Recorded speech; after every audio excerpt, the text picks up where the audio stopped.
అవసరమైతే నేను ప్రధానమంత్రికి లెటర్ రాస్తా ఈయన ఆంధ్రప్రదేశ్ ప్రత్యేక హోదా అని. అక్కడ ఏముందండి? యాక్ట్లో ఒక సత్యం ఉంది. మేము అదే చెప్పినాం. యాక్ట్లో ఒక సత్యం ఏమిటంటే రీఆర్గనైజేషన్ యాక్ట్ సెక్షన్ 94 మీరు రాసుకోవాలి.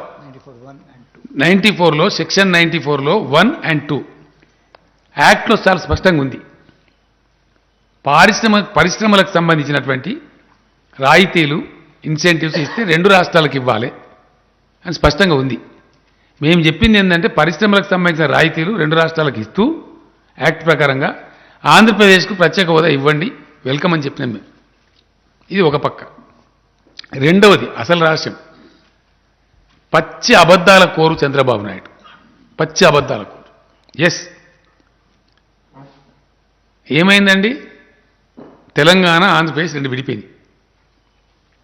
విడిపోయిన తర్వాత ఫైనాన్స్ కమిషన్ ఆఫ్ ఇండియా వచ్చింది. వేణుగోపాల్ రెడ్డి గారు మన దగ్గర పనిచేసిన అధికారే దానికి చైర్మన్గా వచ్చారు. మా బాధలు మేము చెప్పుకున్నాం, వాళ్ళ బాధలు వాళ్ళు చెప్పుకున్నారు. చెప్పుకుంటే వారు కూడా కడప జిల్లా, ఎవరు వేణుగోపాల్ రెడ్డి గారు, ఆయన చాలా టాప్ పర్సనాలిటీ, నేను ఆంధ్ర అనను, but he belongs to Kadapa district. ఆయన కూడా దయదలిచి సరే కొంత హైదరాబాద్ పోవటం వల్ల ఒక అపోహ, అతను ఏమైంది పక్క పెడితే పోవటం వల్ల కొంత వీళ్ళకి ఆదాయం తగ్గే ఆస్కారం ఉంటుంది, అందుచేత వీళ్లకు ఒక 5 ఏళ్ల పాటు ఈ ఫైనాన్స్ కమిషన్ రిపోర్ట్ వర్తించని రోజులు కొంచెం డెఫిసిట్ బడ్జెట్ ఉండే అవకాశం ఉంటుంది, లోటు బడ్జెట్ ఉండే అవకాశం ఉంటుంది. కాబట్టి వీళ్ళకు ఒక 24,000 కోట్లు ఈ 5 ఏళ్లలో ఇవ్వండి అని చెప్పిండు. యథాతథంగా కేంద్రం దాన్ని అమలు చేస్తూ ఉంది. అలా తెలంగాణకు ఎంత వస్తుందో ఉజ్జాయింపుగా లెక్కగట్టి దానికి సమానంగా కేంద్రానికి రికమెండ్ చేసిండు. కేంద్రం ఆ డబ్బులు ఇస్తుంది. Where is the deficit mister Chandrababu Naidu? I'm asking you, is it not a fact that Finance Commission of India has recommended 24,000 crores for you and Government of India is giving you that money? అబద్ధమైంది, నిజం కాదా? ఆ డబ్బులు నువ్వు తీసుకుంటలేవా? మరి నువ్వు ఎందుకు బీదారు పరుస్తున్నావు? నీకు చక్కగా పరిపాలించరాక, నీకు తెలివి లేక, నీకు చేతగాక, ప్రజా సంక్షేమం మీద నీకు దృష్టి లేక, ఇచ్చిన వాగ్దానాలు నెరవేర్చేటువంటి పరిస్థితి లేక, విపరీతమైన కరప్షన్ ఉంది నీ దగ్గర. ఇవన్నీ దుర్మార్గాల వల్ల, ఈ జాడ్యాల వల్ల నువ్వు చేసేది చేయలేక, ఆడలేక మధ్యలో ఓడన్నట్టు ఇతరుల మీద పడి ఏడుస్తావా? నువ్వు చెప్పేది నిజమా? ఫ్యాక్ట్ కాదా? ఇవన్నీ కఠోరమైనటువంటి నిజాలు కావా? నీ పరిస్థితి రాజకీయంగా చూస్తే అట్లా అనవసరంగా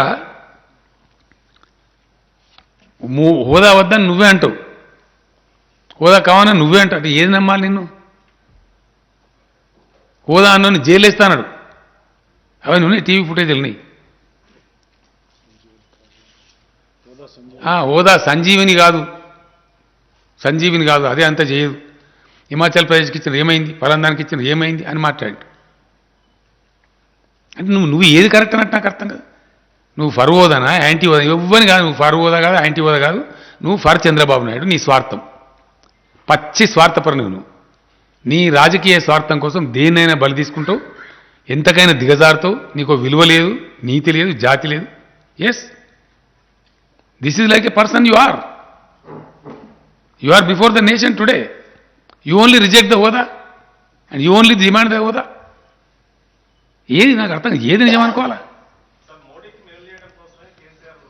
నేనేమంటున్నాను, నేను ఎవరికి మేలు చేసి నీకెందుకా? మరి నువ్వు మేలు చేసినప్పుడు ఏమైంది? 4 ఏళ్ళు సంకనాగం కదా మోడీది, అప్పుడేమైంది? మరి నేను మేలు చేస్తానా కీడు చేస్తానా అనేది వేరు సంగతి. నువ్వు అడ్డం పొడు ఎటుపడతాడు నీ తాటి మాటలా నాలుక పెట్టుకొని మాట్లాడితే నువ్వు 4 ఏళ్ళు సపోర్ట్ చేసినప్పుడు నీ నీతి ఏమైంది? You have an answer? నువ్వు దద్దమ్మవు, నీకు తెలివి లేదు, నీకు ధైర్యం లేదు, నీకు కల్పన లేదు, నువ్వు స్వయం ప్రకాశం ఉన్న వ్యక్తివి కాదు. Yes, I'm alleging. నీ మామ పెట్టిన పార్టీని లాక్కొని దాన్ని పట్టుకొని నడిపేటువంటి you are not a leader, you are a manager.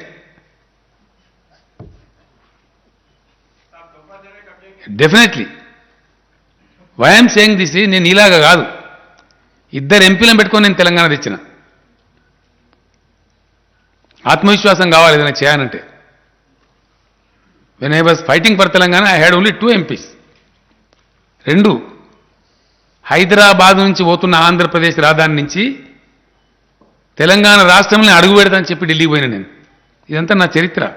నీలాక నేను ఎటు పడతాను పిచ్చి పిచ్చి మాట్లాడే మనిషిని కాదు నేను.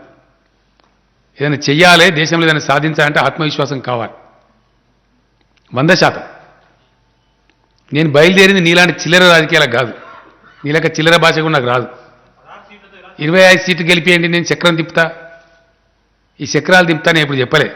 నీలాంటి దిక్కుమాల రాజకీయాలు నేను చెయ్య. నేను మాట్లాడింది భారత ఫెడరల్ ఫ్రంట్, కాంగ్రెస్ లేని బీజేపీ లేని ఫెడరల్ ఫ్రంట్ రావాలని చెప్పి నొక్కి వక్కానికి చెప్తున్నాను ఎక్కడ పోయినా. దానికోసం నేను కలుస్తున్న నాయకులను, మాట్లాడుతున్నా, ప్రజలను కలుస్తున్నాం. అన్నీ బయటికి చెప్పాం కదా. మన ప్రముఖమైనటువంటి వ్యవసాయ శాస్త్రవేత్తలు, ఎకానమిస్టులు నా ఇంటికి వచ్చి నేను పిలుచుకున్నా, భోజనాన్ని పిలుచుకో 4 గంటలు చర్చ చేసినాం ఢిల్లీలో. హౌ టు క్యారీ ఫార్వర్డ్, ఏం చేద్దామని మాట్లాడినా. నేను ప్రతిపాదించే ఆర్థిక మోడల్ గురించి నీకు కనీస అవగాహన కూడా లేదు, నీకు అంత తెలివి కూడా లేదు అసలు. నీకు ఆ తెలివితేటలు కానీ ఆ ఓపిక కానీ కూడా లేదు, నీకు అవగాహన శక్తే లేదు అసలు. నేను రాగానే మొదటి సంవత్సరంలోనే 2 లక్షల ఉద్యోగాలు నింపుతా అని చెప్పగానే రాహుల్ గాంధీ వచ్చి అశోక్ నగర్ ఛాయ్ హోటల్ కాడ కూర్చొని ఛాయ్ దాక్కుంటా పోజులు కొట్టుకుంటూ చెప్పగానే మనం ఇచ్చిన 1,60,000 ఉద్యోగాలు మర్చిపోయారు. ఆయన మొదటి సంవత్సరమే 2 లక్షల ఉద్యోగాలు ఇస్తారట అని చెప్పి పిల్లలు కూడా కొంత టెంప్ట్ అయింది. ఇట్లా ఇన్ని రకాలుగా 1-2 కాదు 420 వాగ్దానాలు చేసి, 420 అంటే మోసం అంటలేను నేను, నిజంగానే 420 వాగ్దానాలు చేసిరు. ఎస్సీ డిక్లరేషన్ కోసం మీ చేవెళ్ళని మీటింగ్ పెట్టారు. ఎస్సీ ఎస్టీ డిక్లరేషన్ ఖార్గే సాబ్ను పిలిచిరు. ఇక్కడ ఉన్న వాళ్ళు చెప్తే నమ్మతలేరు, ఇక్కడున్న రేవంత్ రెడ్డిని, బట్టి విక్రమార్కని ఎవరు నమ్మతలేరు, పెద్దోళ్ళని తీసుకురావాలని చెప్పి ఖార్గే సాబ్ను పాపం ఢిల్లీకి వెళ్ళి తెచ్చిరు. అట్లనే రైతు డిక్లరేషన్ అని చెప్పి రాహుల్ గాంధీని తీసుకొచ్చి వరంగల్లో మీటింగ్ పెట్టిండ్రు. అట్లాగే బీసీ డిక్లరేషన్ అని చెప్పి సిద్ధరామయ్య గారిని తీసుకొచ్చి కామారెడ్డిలో మీటింగ్ పెట్టిండ్రు. యువజన డిక్లరేషన్, విద్యార్థి డిక్లరేషన్ అని చెప్పి తీసుకొచ్చి మన ప్రియాంక గాంధీ గారిని తీసుకొచ్చి హైదరాబాద్లో మీటింగ్. ఆఖరికి మహేశ్వరం నియోజకవర్గంలో మొత్తం మేనిఫెస్టో, అంటే అన్నిటి సమాహారంగా ఇన్ని డిక్లరేషన్లు, ఈ కథా కార్ఖానా మొత్తం అన్నీ చేసి ఒక దగ్గర కూర్చి దాన్నంతటిని తీసుకొచ్చి తుక్కుగూడలో మీటింగ్ పెట్టి సోనియా గాంధీ గారిని పిలుచుకొచ్చి మరి రాష్ట్ర ప్రజలకు మేము ఇస్తున్న మాట, 10 ఏళ్ళు మీరు టీఆర్ఎస్ను చూసిండ్రు, మాకు ఒక్క అవకాశం ఇయ్యండి, తెలంగాణ వచ్చినాక ఒక్క తాప కూడా ఛాన్స్ ఇయ్యరా అంటే కొంతమంది అట్లా కూడా ఆలోచించారు. 2 సార్లు వీళ్ళకి ఇచ్చినాం కదా, ఒకసారి వాళ్ళకి ఇత్తాంతి ఏం పోయింది అనుకొని ఛాన్స్ తీసుకున్నారు. మరి అలా ఛాన్స్ తీసుకుంటే ఏమైంది? మన మీద ఒక్కొని బొందలు పడ్డట్టు అయింది, మంచిగా తినే పల్లెంలో మను పోసుకున్నట్టు అయింది. ఎందుకంటే మీరు ఆలోచన చేయండి, నిజంగానే మంచి పనులు చేస్తే అధికారం ఎవ్వరికి శాశ్వతం కాదు. నిజంగానే మంచి పనులు చేస్తే వీళ్ళు కాంగ్రెస్ వాళ్ళు మనం కూడా అభినందించాలి. ఎందుకంటే కొన్ని మంచి జరిగినప్పుడు మంచి అనాలి. రాజశేఖర్ రెడ్డి గారు ఆనాడు ఆరోగ్యశ్రీ అనే మంచి పథకం పెట్టిండు అని చెప్పి కేసీఆర్ గారు స్వయంగా శాసనసభలోనే అందరి ముందే కుండబద్దలు కొట్టినట్టు చెప్పడమే కాకుండా దాన్ని కొనసాగిస్తా అని చెప్పారు. మంచి పనులు చేస్తే ఒప్పుకోవాలి, తప్పేమున్నది. ఫీజు రీయింబర్స్మెంట్, ఎందుకంటే ఇవ్వడం శాశ్వతం కాదు, అధికారం ఎవరికి శాశ్వతం కాదు, మనిషి జీవితమే శాశ్వతం కాదు. మరి ఉన్నప్పుడు నువ్వేమన్నా మంచి పని చేస్తే దాన్ని యాడ్ చేసుకోవాలి, తప్పేం లేదు. ఫీజు రీయింబర్స్మెంట్ లాంటి మంచి కార్యక్రమం పెడితే తప్పకుండా యాడ్ చేసుకున్నాం.